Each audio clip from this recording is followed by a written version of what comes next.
The next question is, will emerging markets outperform in 2026? Well, the answer to this one is very much dependent upon the performance of the US dollar. You see, over the last 25 years, the S&P 500 has generally underperformed emerging markets when the dollar was declining, like 2002 to 2010. And the S&P has outperformed when the dollar was rising. Therefore, if the US is pursuing looser conditions relative to other regions, the dollar can continue to fall. And that outcome should be supportive of emerging markets relative to the US equity market. But for emerging markets to truly outperform, we'd probably need higher yields in the US, which then could undermine the tech stocks that have delivered so much of the US outperformance in recent years.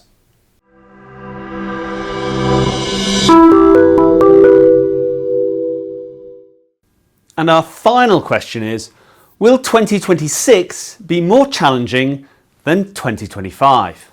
Well, for equity investors, 2025 has been a remarkably serene year once April's tariff tantrum had been fully digested. Now, it won't be easy to replicate that strong performance next year, and so by default, we should therefore expect more challenges. But for crypto investors, however, this has been a challenging 12 months, with Bitcoin currently down on the year.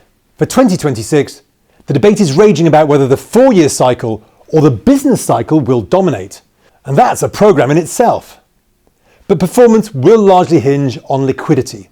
And as we've just discussed, the US is about to prime the pumps, and the rally in many commodities suggests that liquidity will be plentiful. But that might mean inflation will be a problem. Because high yields are a headwind for crypto. We should, however, embrace the fact that crypto assets are volatile. Volatility may create challenges, but it can also create exciting returns. But just be careful with leverage, because we always feel the pain more than we feel the gain. Okay, that's it for this week. But before I close, please remember that none of this is investment advice. It's for education and engagement purposes to help you with your own research, and when investing, please understand your own risk tolerance, time horizon, and investment objectives, and then invest accordingly.